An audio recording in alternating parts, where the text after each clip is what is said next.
My hair is feeling very Romy Michelle vibes right now with this kind of black root blonde hair situation. I also am very aware that I look like a love child between a clown and Lady Gaga. Hey there guys, my name's Megan if you're new here, and if not, welcome back for episode 26 of Killer Weekend, where each week we'll discuss a true crime case and you guys can feel free to leave your thoughts in the comments box below. I actually have my tattoo out for once, which I never do, never actually have it out these days because my arms are a little bit wider since the pandemic. I mean, I'm not really sure why. It's not as if I've been drinking more.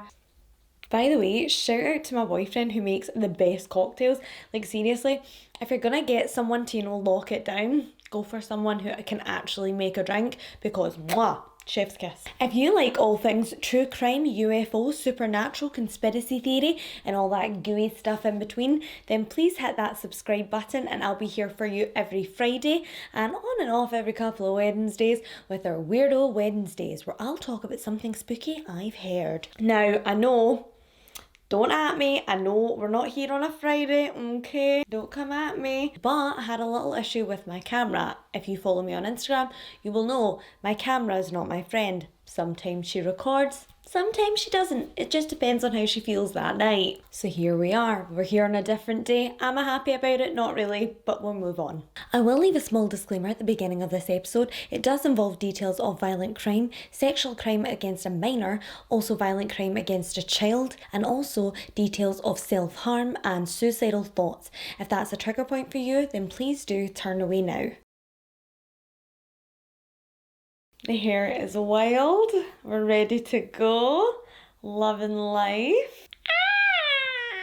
Before we dive into this week's episode, I just want to say a massive thank you to each and every one of you who have subscribed, who watch my videos, who give me those cherished thumbs up, because guys, I'm not gonna brag, but we hit 1,000 subs.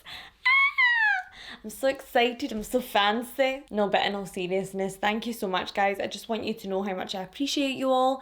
And yeah, I wouldn't be here if it wasn't for you. So thank you, and I love you. Now, we're just going to jump into this week's episode because it is a screamer. It has everything for you. It's got werewolves, it's got vampires, vials of blood, and it also has a relationship more toxic than Selena and Justin Bieber. Tonight, everyone, we will be talking about the brutal Richardson family murders.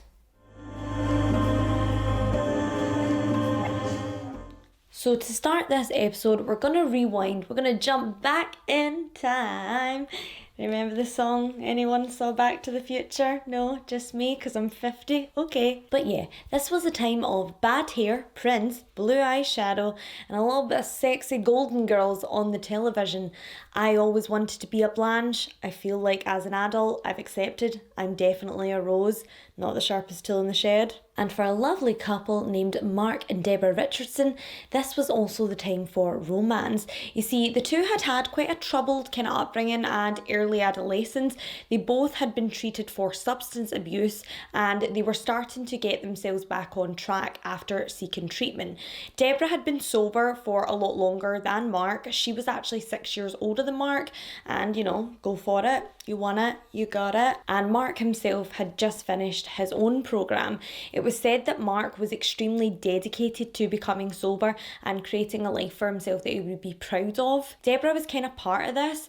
She obviously could lead Mark on the straight and narrow. She had been there and done it, and she knew exactly what to expect in the next coming months of his sobriety. And yeah, the two were just a perfect fit. Mark had said that during his rougher years, he was an absolute mess. He was constantly high on alcohol, cocaine, marijuana, and he would go out and enjoy rides on his motorbike, making his life extremely dangerous. When they first met at the gym, of all places, a place of true romance, what says hey baby more than sweat and a burning desire to vomit, and they immediately hit it off. A lot of their friends actually said that they had a spark and an electricity in their eyes for each other that most people people would be completely envious of and that not a lot of people actually get in a lifetime. The couple had met in Toronto, Canada, and Deborah was currently a cleaner. She was cleaning offices, cleaning homes, just trying to make a good living for herself. And Mark had begun his job as a welder, but he was constantly on other educational courses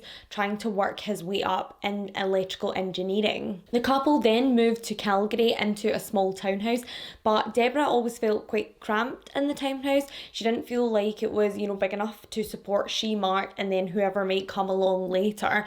But they did what they could with what they had at the time. And in 1992, they welcomed a beautiful baby girl named Jasmine. Mark was really successful in his job and was given the opportunity to move to somewhere named Medicine Hat in Alberta. The couple had such a beautiful life. They had just moved into a 3-bedroom home that at the time was worth about $160,000. So it was a really, really stunning home. They had their own lawn, their own backyard, and it was just stuff that dreams were made of. Jasmine was, like we said, the apple of her mother's eye. And fun fact, I was actually going to be called Yasmin after Yasmin Le Bon, and I don't really get it, gang. Mum, I'm not really sure that I am. Do you guys see the resemblance? Do we look the same? No? Okay. Deborah as a mum was super chill, super understanding. She was involved in Reiki. She also had a really big interest in crystals and spirituality.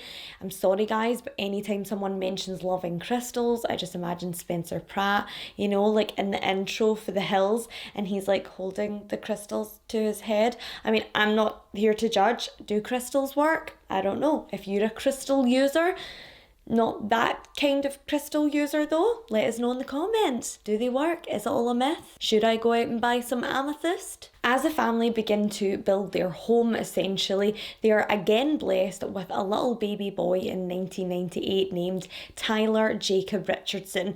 For all intents and purposes though, they actually name him Jacob just around the house and things like that, so he is named mainly by his middle name of Jacob. He is instantly a hit with the family. I mean, obviously his mum and dad love him, but Jasmine loves her little brother too, and even though she was barely out of nappies herself, she was changing his nappies, she was doing the bottle feeds. She was just so excited to be a big sister. Reading about this family, I was really quite jealous, I'm not gonna lie. They're super, super cool. Deborah herself was actually a sponsor for Narcotics Anonymous and was trying to help other people achieve what her and Mark had achieved in life.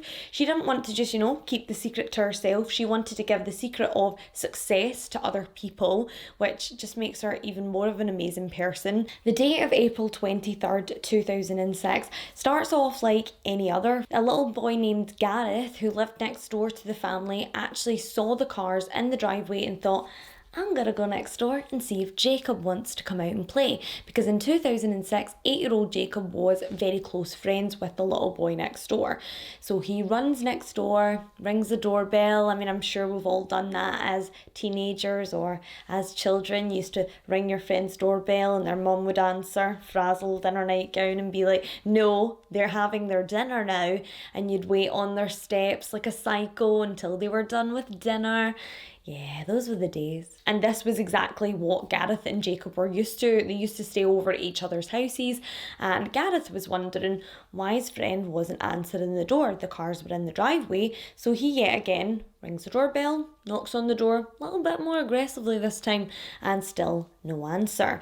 So he decides to go around the windows. I just absolutely love this. That would be me. Be my friend. You will play with me today. And he checks around all the windows in the house, sees nothing. He then heads over to the basement window where he knows Deborah's holistic therapy setup is, and he looks in the window. And much to his surprise, he finds 2 people lying on the floor of the Richardson's basement. He sees what he thinks is blood on both of these people and runs straight back home to tell his mum Sarah. His mum Sarah is unpacking the weekly shop, and he says to her, Mum, I think I saw some bodies over at Jacob's house. And his mum is like any normal mother, absolutely not. This is just a stupid prank.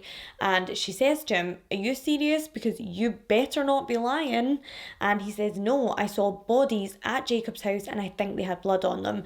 So he then darts back to the Richardsons' house. His mum, Sarah, leaving the door wide open, runs after her son, and the two get to the home. Now, they both start looking through the window, having a little peek, and she sees exactly what her son has seen. She can see that Deborah Richardson is lying on the floor of the basement wearing only her nightgown, and there's blood all over her legs. She can also see another person who she thinks is a male wearing only black boxers, but he's obstructed by a sofa in the basement and she can't see his face, but it looks like he is completely drenched in his own blood. So she's a little bit freaked out, understandably, and she runs across back to her home and calls her mother. Now, everyone was kind of like, why'd she call her mum? Why is she not calling the police? She's calling her mum. But as a girl, I know for a fact, break a nail, I call my mum. I burn my dinner, I call my mum. I stub my toe, I call my mum. So definitely I can understand why Sarah called her mum. Her mum did say to Sarah that she had to call the police and that she wasn't to go back in her own house because she had left the door open and this person could be looking for an escape in the neighbourhood. He could be in Sarah's home right now. So Sarah's totally freaked out, standing on the street, hugging her little boy, when another terrifying thought comes into her head.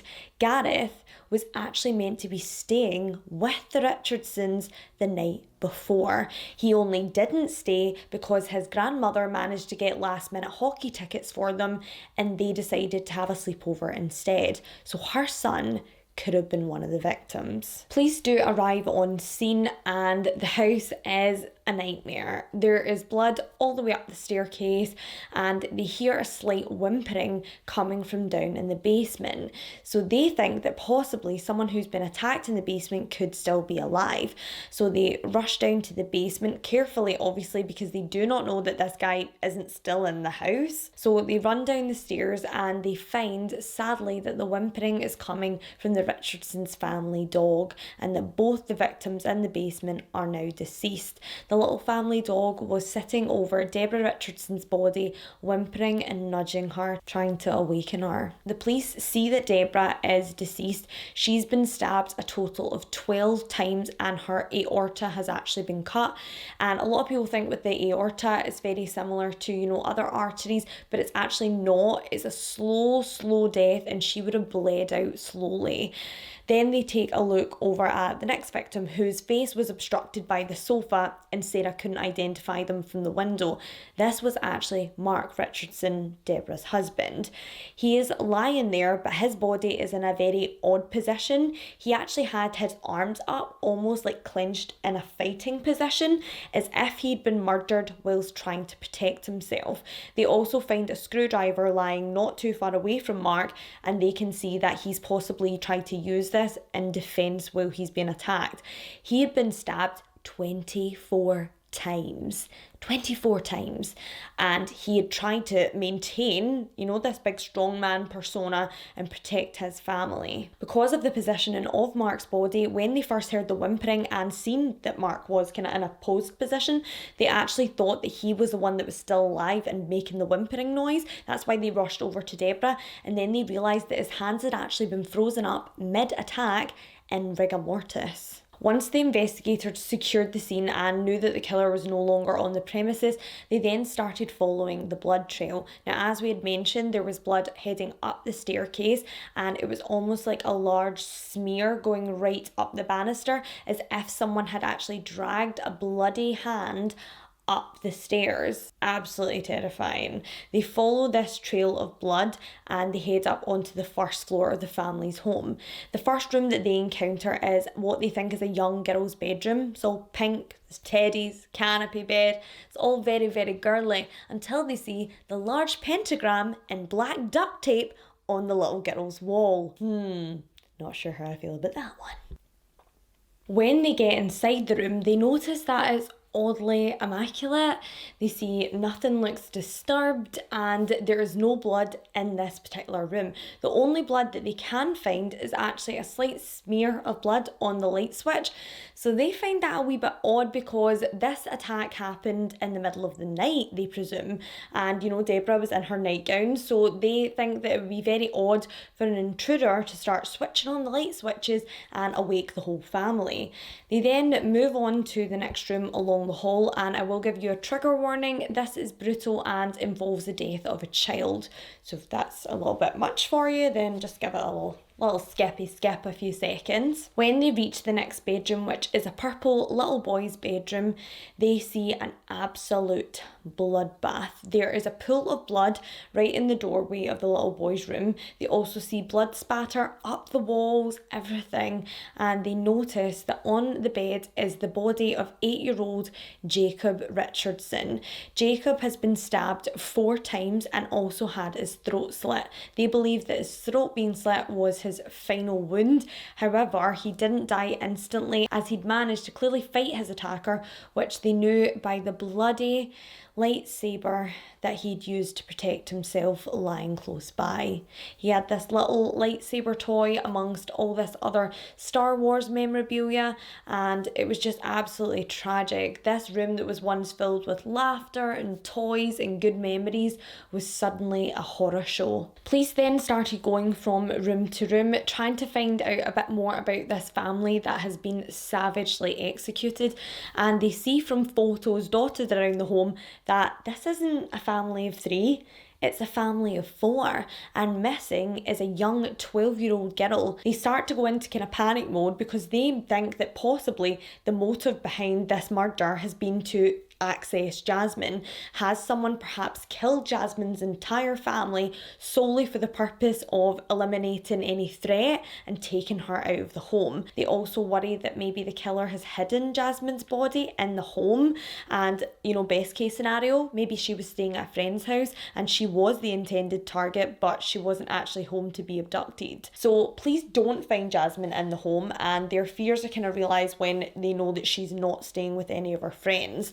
And this is when they go into kind of high alert. If Jasmine has been kidnapped, time for her is kind of running out, and how long will these attackers keep her alive for? Please start asking around family, friends, neighbours, and even contact Jasmine's junior high counsellor to ask them exactly what they're missing from this puzzle.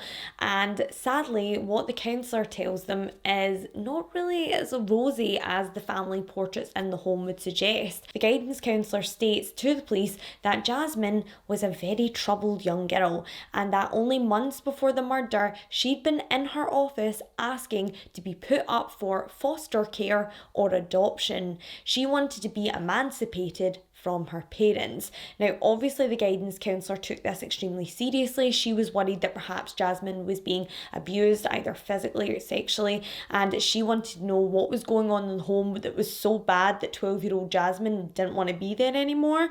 And Jasmine kind of said that nothing was going on. She just didn't like rules and didn't like discipline. And the teacher was like, okay, that's not a reason to be put into foster care though. No one really wants that. So she did press Jasmine and say, are you sure, there's nothing going on? And Jasmine said, no, seriously, there's nothing going on. I just don't like my family. The more police look into Jasmine's disappearance, the more they realise that the beautiful, young, innocent looking girl smiling back at them in the photos was not the same girl that Mark and Deborah had been experiencing in their home for the last 6 months. Jasmine, from the age of 11, started to slowly change.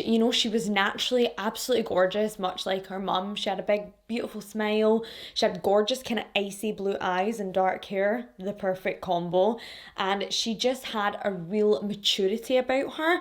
Not so much her behaviour, because she was a wee bit of a shit, but she had a real mature look. She didn't look 11 or 12. She looked about 16 or 17, or so people said. She was very developed, shall we say. When Jasmine turned 11, she started finding interest in punk rock and the goth subculture. She loved a bit of vampires, as I'm sure many people did.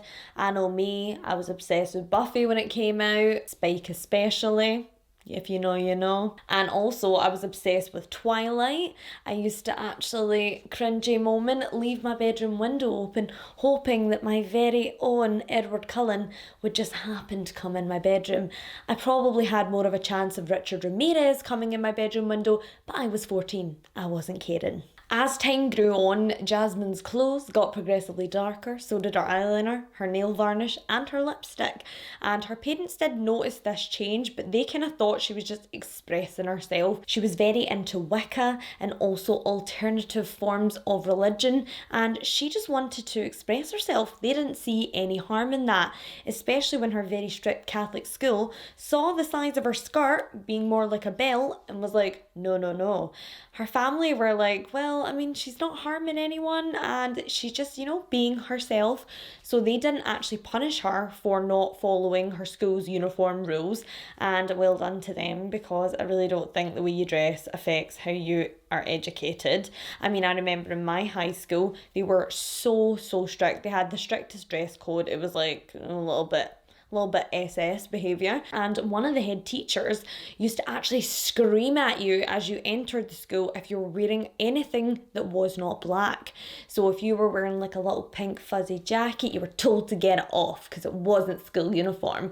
Not only that, a lot of people, it was the early 2000s, people owned the Gap jumpers. They were very on trend, very on brand, and the minute you would walk in with your Gap jumper in the middle of winter, she would scream at you, "Get that off! It's not Gap Academy!" And that voice will literally haunt me. Like, I believe on my deathbed I will hear that voice. Entering the gates of hell, I'm sure she is there. Now, at this age, Jasmine started attending kind of punk rock shows.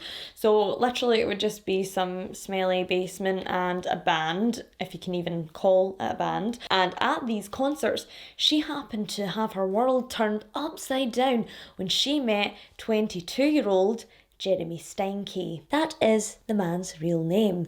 Now, obviously, he did not have an easy life with that name, and especially he didn't have an easy life because his mother had a taste for cheap booze and bad men. Jeremy's biological father was said to be a very aggressive alcoholic. He would often beat Jeremy's mother and young Jeremy. Jeremy was said to have a little bit of bigger ears, which I have one big ear, so I totally resonate with that. And his father would actually drag him by his little ears from room to room if he was in a drunk state where he was feeling extra angry. Now, bear in mind that Jeremy was around 2 years old at the time of this abuse. So his dad was a real piece of flaming fecal matter. His mum, sadly, didn't really know how to get out of the relationship. She was a heavy drinker herself, and she was just stuck in this cycle of abuse, and even had another child with him. 7 years later, after Jeremy was born, she gave birth to her own daughter. She did eventually, cut ties with this guy and moved on to a husband number 2. Now, we're probably all thinking she would have learned her lesson, moved on to a really nice guy, nice wholesome man, Ned Flanders. No, she didn't. This man was also what she would class as a weekend drinker and weekend abuser. Not really sure what that means. He would essentially get absolutely sloshed on the weekends, which, same, and attack not only her 2 children, but his own 3 biological children. Not the same, I wouldn't do that. But when the kids had like, say, an accident in the home, so they'd dropped a glass or they'd maybe done something really minute, he would actually line all 5 children up. So Jeremy and his sister and then his own 3 biological kids would have to line up almost like a firing squad, and he would beat their hands with paint sticks until one of them admitted what someone had done. And next up, ladies and gentlemen, we have a bachelor number 3. Jeremy's mother, Jacqueline, her third husband, was just as bad as the rest of them. I wish I could say something else, but it was just a bad cycle of abuse. And Jacqueline, Jeremy's mother, had a very, very, very low standard for what she considered as a husband. This guy would actually punch his mother several times a day, and then when Jeremy would try and step in, he would actually get punched in the face himself. He was said to have also been thrown into a freezer door head first. We've seen this before. A lot of head injuries, just saying. Jeremy himself was starting to exhibit some really concerning behaviours.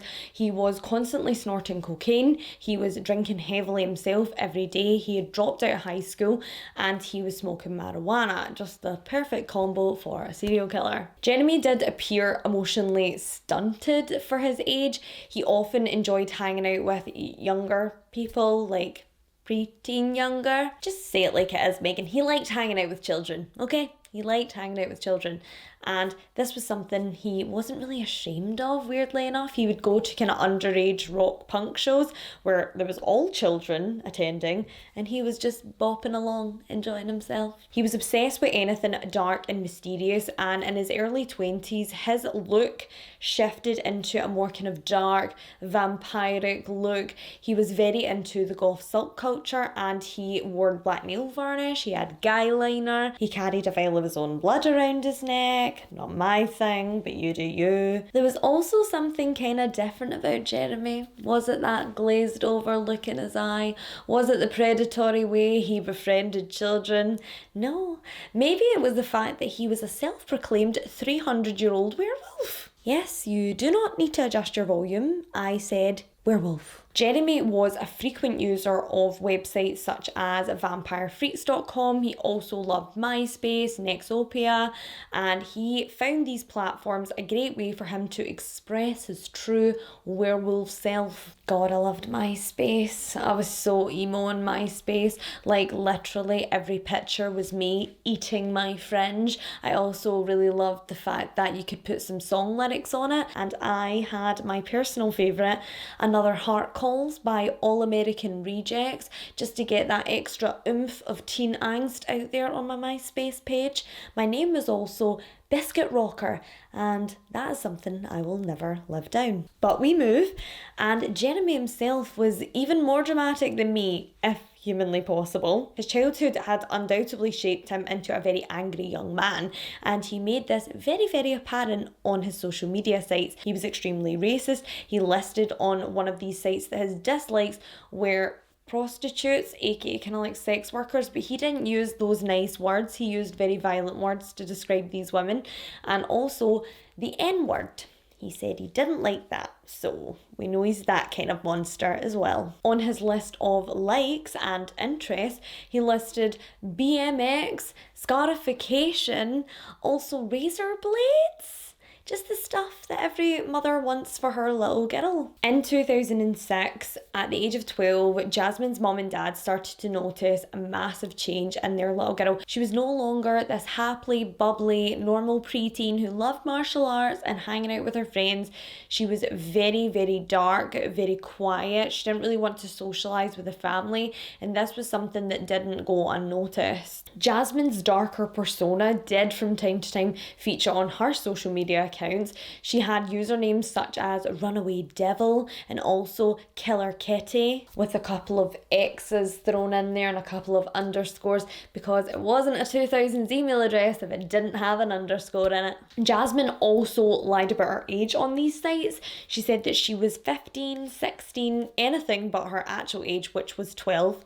Bear that in mind. She said she loved Korn, Cradle of Filth, Murder Dolls, and just all these really, really gothic bands, which, you know, love what you love, honey. No one's judging you here.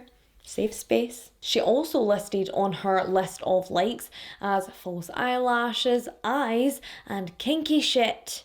You're 12, Jasmine. You're still 12. She also said she hated bunnies, she hated llamas, which if that doesn't say that you're a serial killer, I don't know what does, okay? One of the main things that kind of did read as a red flag to me when I was reading through her social media accounts is that she says that she hates small children, and this is only backed up by, on her MySpace page, she has @SoulEater, which is Jeremy's username, @SoulEater, because he's just so edgy.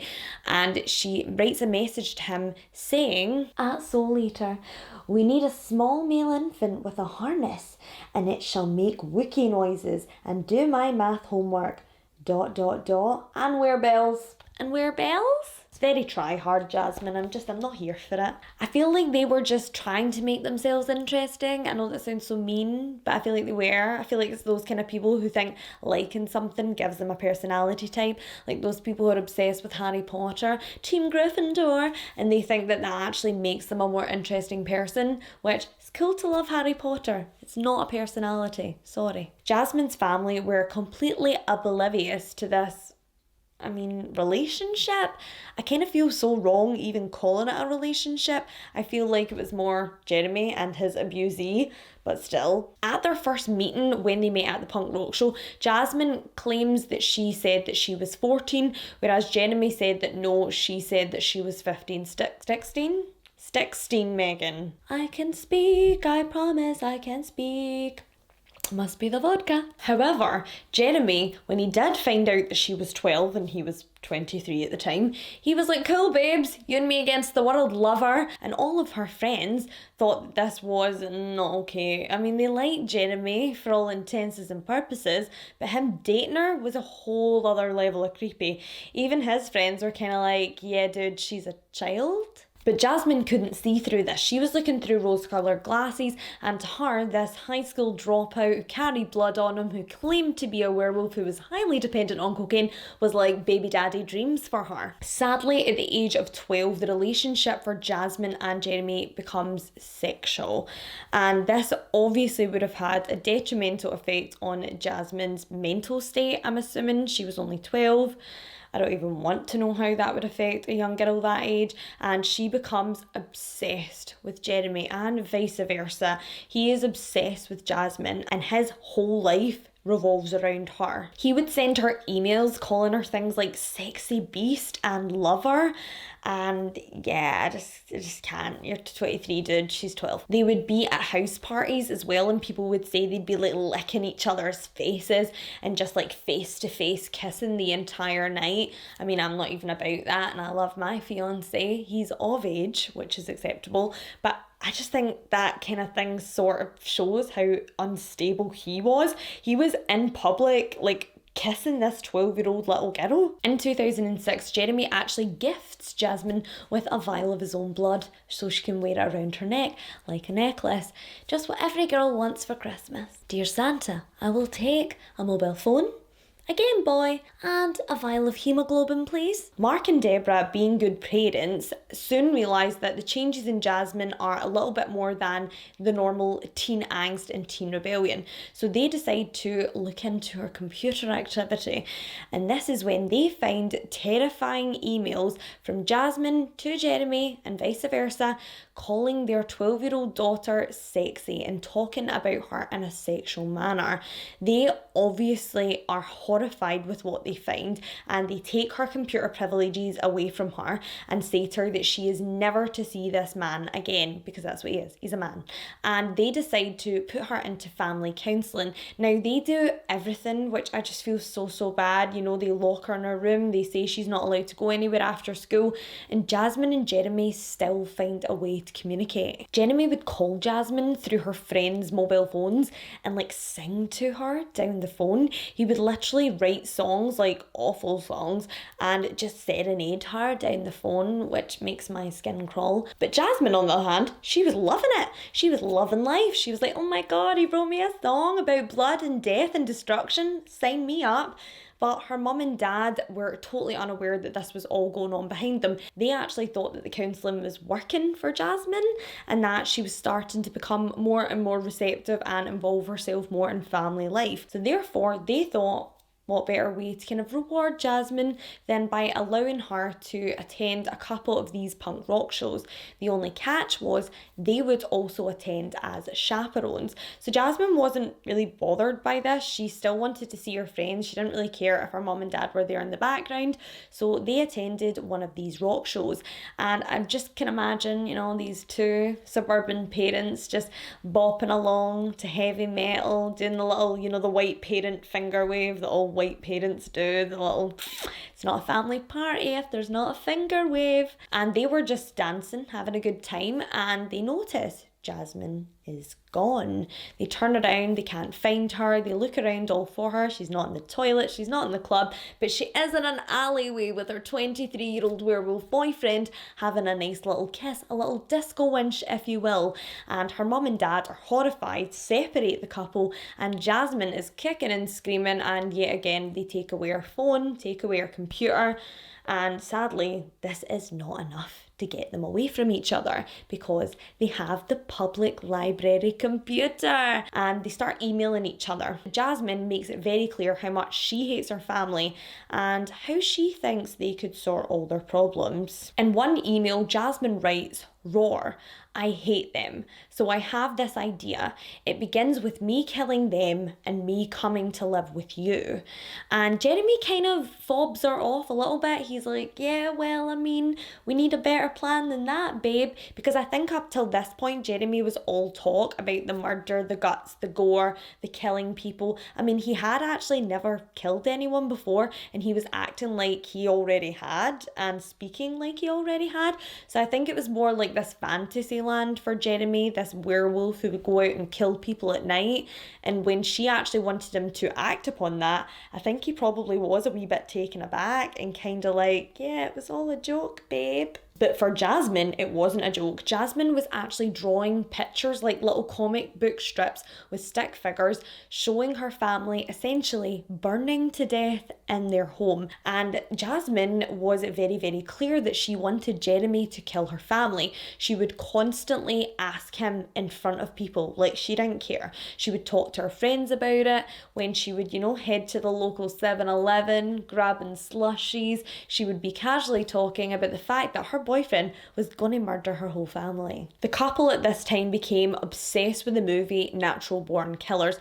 They felt like they were in this Bonnie and Clyde, Romeo and Juliet relationship, and they really, really egged that on. Jeremy, throughout the next few months, was constantly asking other people to assist him in the murder. And sadly, none of these people had the wherewithal to go to authorities about this. Some said they thought he wasn't serious. Others said that he was, quite a dangerous guy and they were afraid of him. Now, these people were habitual drug users, bear in mind, so they would probably get totally wasted and then forget these conversations the next day. But Jasmine wasn't forgetting, and she even threatened to break up with Jeremy if he didn't go through with the murders. One night, whilst watching Natural Born Killers with his friends, because allegedly there's never another movie on television for these people, Jeremy states that that's exactly what they're going to do to Jasmine's parents, with one exception. You see, in the movie Natural Born Killers, the little boy in the family survives. They let him live.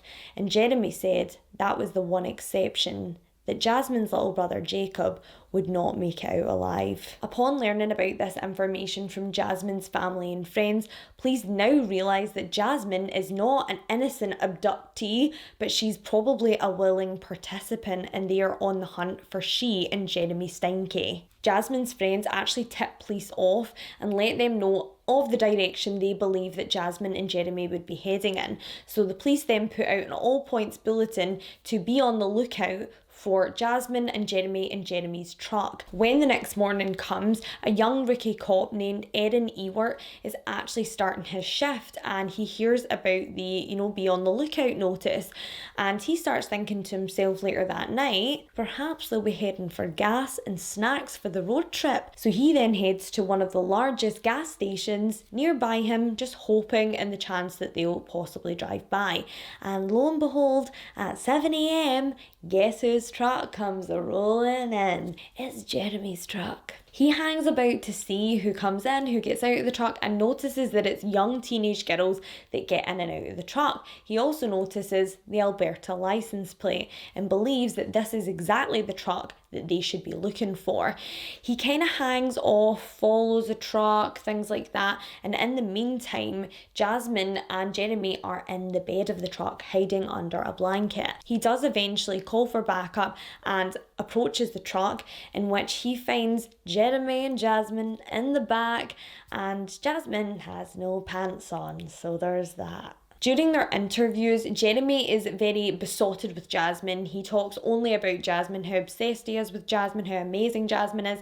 He doesn't seem all that afraid. Whereas Jasmine, she does a little kind of 180. She tries to kind of throw Jeremy under the bus slightly and makes out as if she was only kidding about murdering her family, silly goose. And that Jeremy, it was his fault because he took her seriously. Jasmine is very easily manipulated whilst in her interview, and police officers find it quite easy to get a kind of half confession out of her, but they have to be careful because she is a minor. Remember, she's 12. So they managed to get her to write down an apology letter to her parents. And she starts off, semi-sincere-ish. And then it turns into some sort of weird ode to how much she loves Jeremy and how Jeremy's the best thing since sliced bread. So all in all, just very creepy. Investigators do notice that when she's talking about the murder of her family, she is literally dead behind the eyes, like nothing there. Glazed like a Krispy Kreme donut. And she then wants to write a letter to her lover, to Jeremy. And investigators think, this is actually quite a good idea. This would give us more for her confession.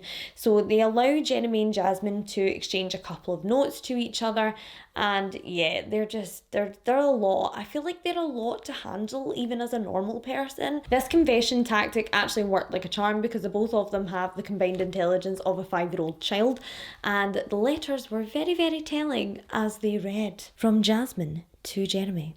Never has a person affected me so much. Always will there be something missing without you with me.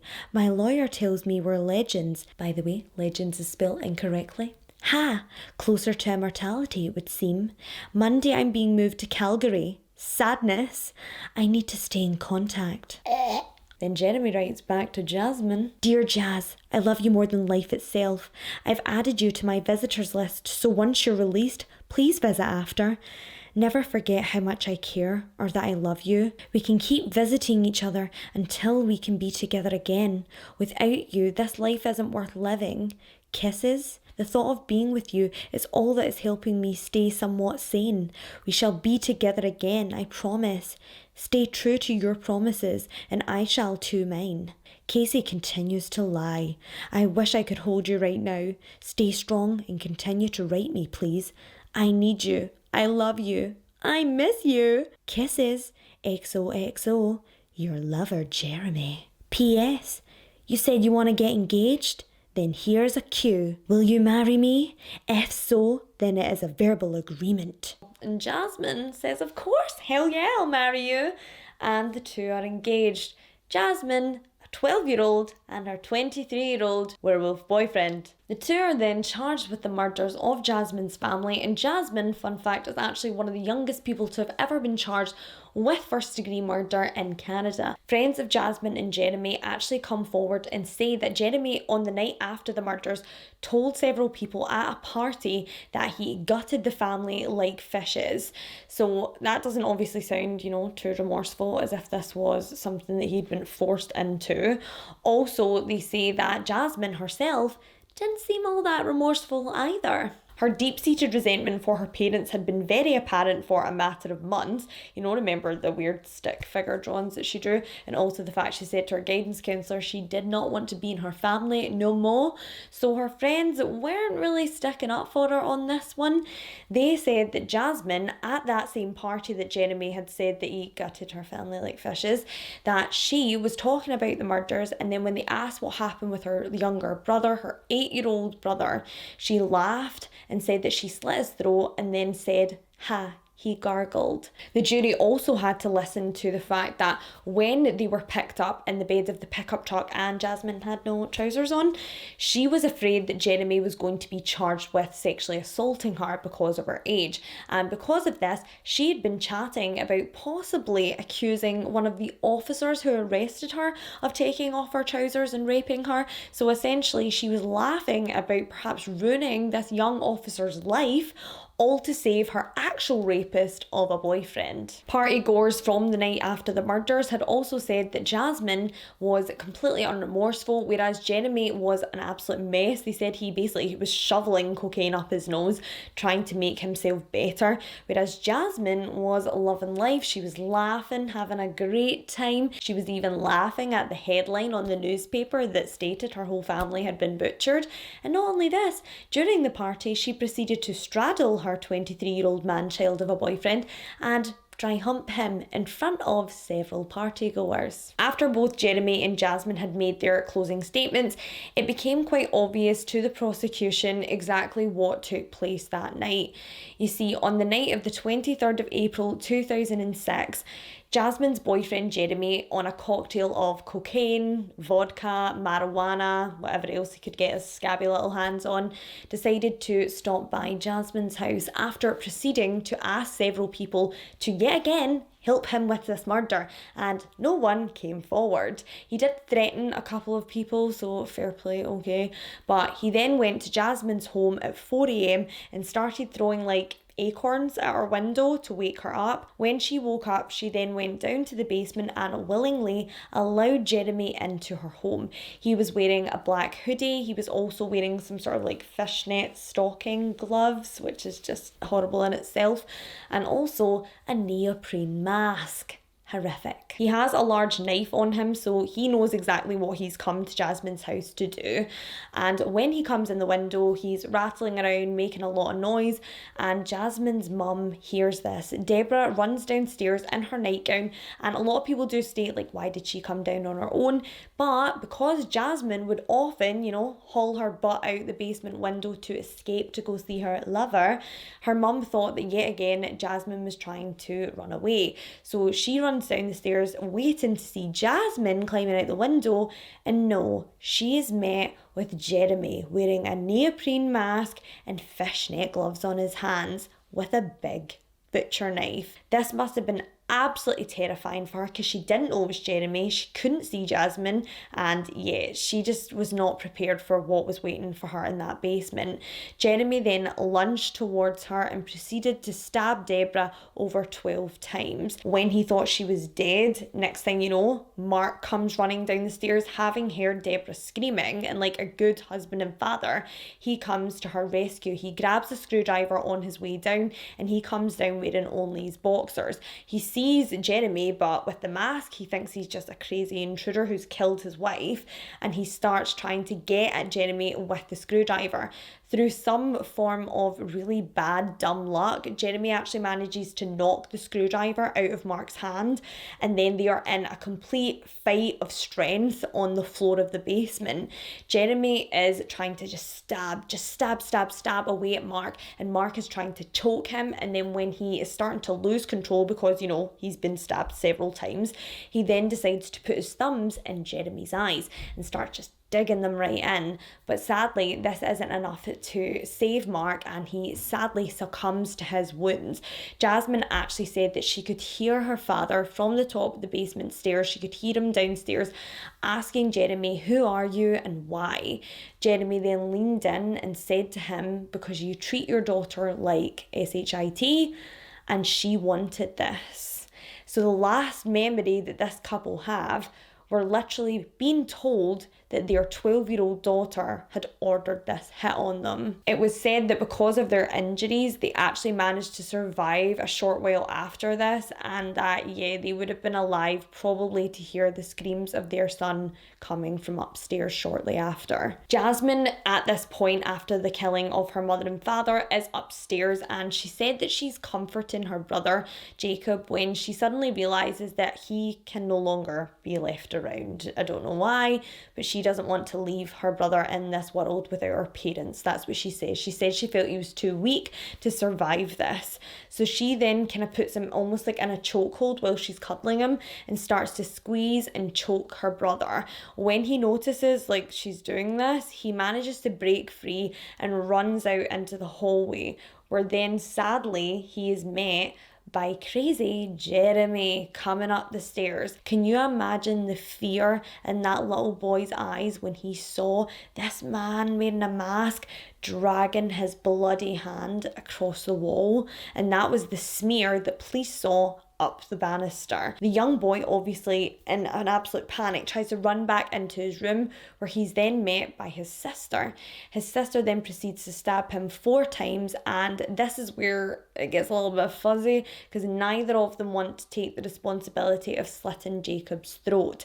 Jasmine said it wasn't her, that it was Jeremy, but Jeremy said that Jasmine did it so coolly, so calmly, and then just chill as anything, walked right past him, feeling absolutely nothing for her wee brother, which would actually make sense because she's the one that said he gargled and laughed, so she would have had to be pretty close to hear her brother choking on his own blood, which he inevitably did. The police did say that from the scene at the room, you could tell that he'd grabbed his lightsaber and tried to save himself, but he had absolutely no chance. Jasmine was bigger than him, she was stronger than him, and she was also trained in martial arts. The couple then decided to kind of stage this burglary gone wrong scene, and they started ransacking the rooms, but because nothing was actually taken, police did rule this out quite quickly, so that was just stupid. Jasmine actually did steal her mother's ATM card, so that's why that was missing, but apart from that, the house was pretty much just in disarray. Nothing had actually been stolen.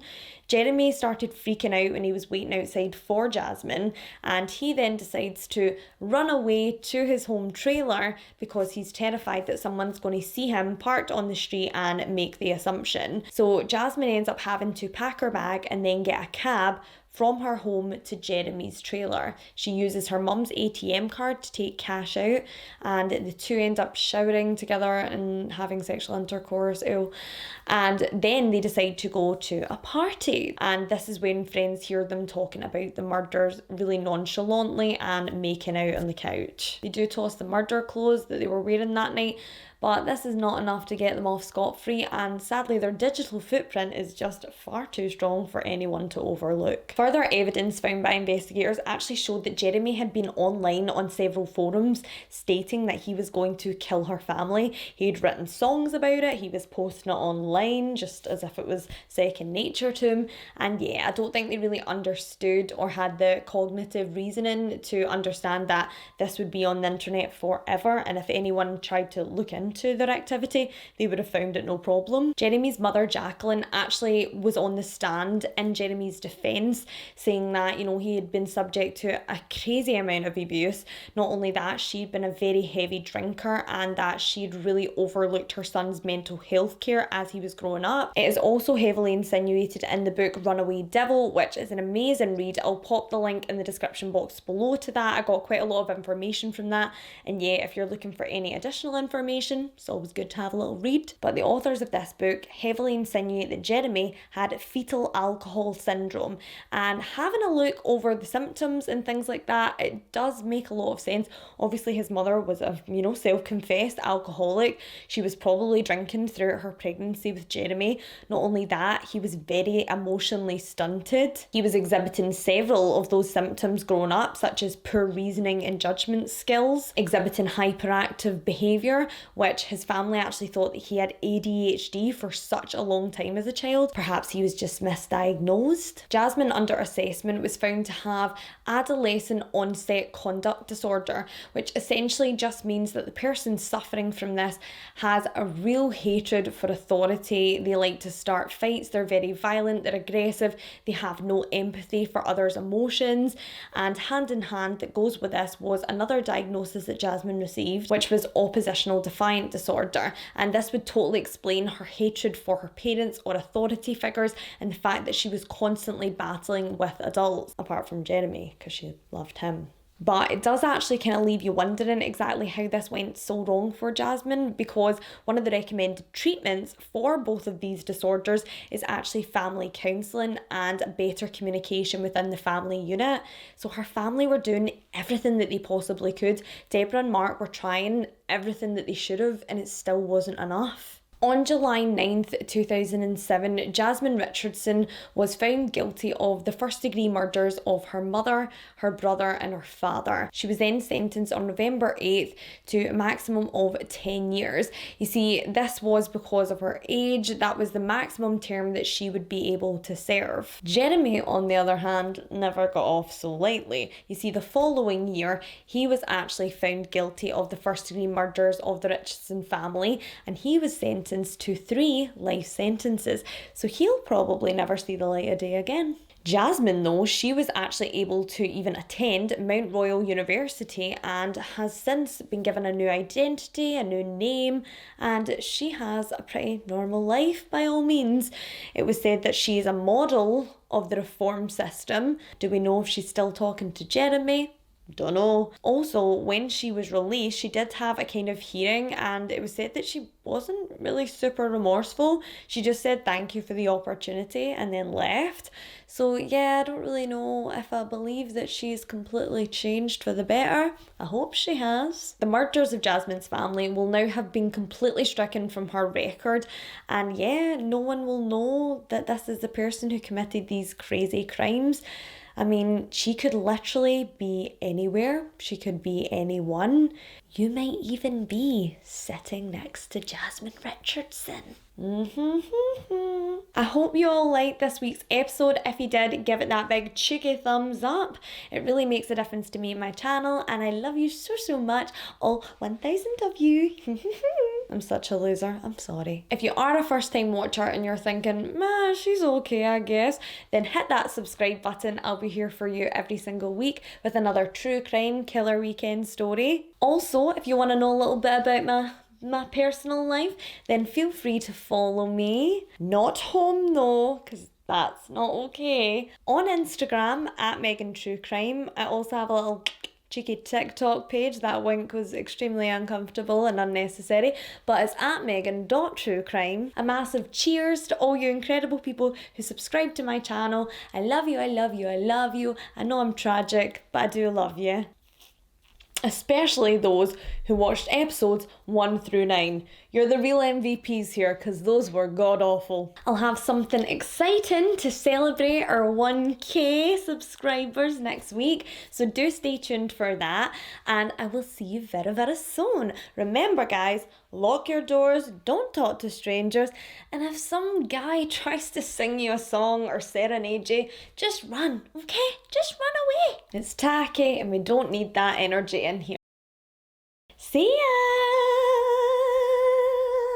I'm off to leave my window open for Edward Cullen.